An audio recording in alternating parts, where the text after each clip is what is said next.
Alright, I'm back yet again with another list of our best phones under 30,000 rupees. Now you must be wondering, Ashad keeps updating these lists. But you also should notice that we do it every quarter and there are so many phones launching every quarter that it's mind-boggling. For example, for this list, we had to consider between the V40 which was launched, the Honor 200 Pro, the Nothing Phone 2A Plus, the Moto H50 and the OnePlus Nord 4. I'm pretty certain that I'm missing out on a few names. Anyway, these are my top 4 picks in ascending order of importance as usual. Alright, if you're here for the first time, I'm Ashad. You're watching Trakin English, your destination for detailed, incisive gadget reviews.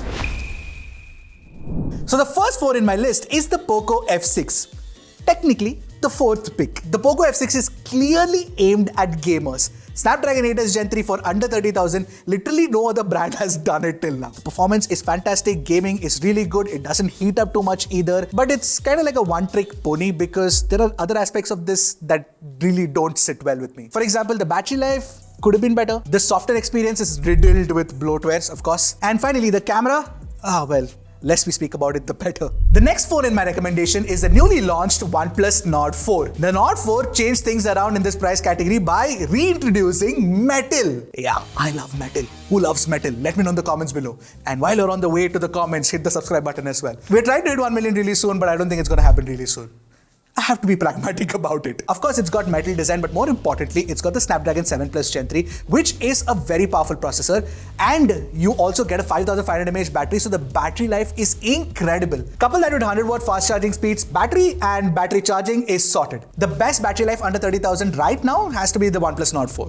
The display quality is also very good, especially the bezels are extremely slim. So overall, it's a fantastic phone, except for two major concerns that we have with it. While the software experience is still good and OnePlus is promising 4+6 years of updates, the Oxygen OS 14 experience does have a lot of bloatware. Also, the camera performance is generally decent, but it can get really bad in extremely backlit scenes where there is a lot of bloom. Now, the third phone in our list, or technically my number 2 phone, would be the Realme GT60. Now the GT60 is easily the best Realme phone that has launched in 2024. It's got Snapdragon 7 Plus Gen 3, it's got a massive 6.78-inch display, it's a curved panel no less, and you get 1.5K resolution, 120Hz refresh rate, plus LTPO tech as well. No other phone in this price category has it. In fact, the GT60's camera performance also took us by surprise. You don't really need to get the Realme 13 Pro Plus for really good primary and ultra-wide shots. The GT60 can do it very well. That's how it sets itself apart from the Poco F6, which is like only gaming specific. This can do gaming and camera decently. Even the battery life has been good enough in our time that we tested it.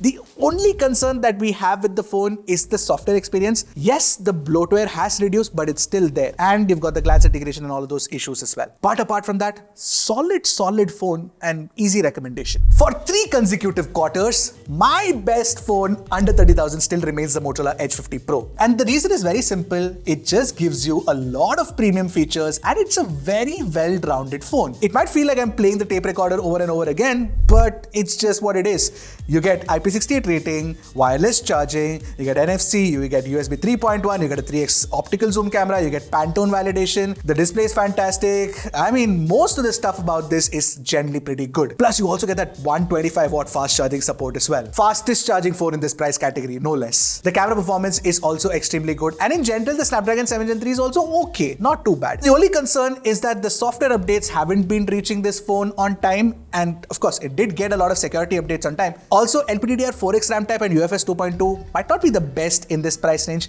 It should have had UFS 3.1, but still UFS 2.2 is the fastest performing UFS 2.2 we've tested. But I still think that Motorola has a lot of work to do before it can, iron out a lot of bugs that are existing on the Edge 50 Pro even today. Regardless, still my top recommendation. I don't know how many people I've recommended this phone to till now. Alright, so these are my top 4 picks. I don't need to recommend any more because these are fantastic under 30,000 rupees. Now, there are a few doubts that you might have had during the course of this video, so let me dispel them for you. Firstly, why is the Poco X6 Pro not in this list? Why is the Nothing Phone 2A Plus not in this list? Because those are all available under 25,000 rupees, and that's a completely different list, honestly. And in that price category, there are so many options themselves that we definitely need to make another video. Also, phones like the V40 and the Honor 200 just tip the scales a little above under 30,000 rupees. So if you can extend your budget a little bit, those are also fantastic phones. Especially the V40 with Zeiss branding now is really good for camera experience, and the Honor 200 is also very good for camera. But it won't make our under 30,000 list, that's for sure. Again, I think we might have to make a list of phones under 35,000. It's just crazy. For every 5,000 rupees that you increase, there are lot of options in the market now. It's a good market for the consumers, trust me. So what do you guys think of our recommendation? And I'm sure that there'll be a bunch of you out there who will swarm the comments saying, no, why this phone is not there, that phone is not there. Yeah, you can go ahead and do that nonetheless. Please, you're invited. I'll see you guys in the next one. Until then, keep tracking and stay safe.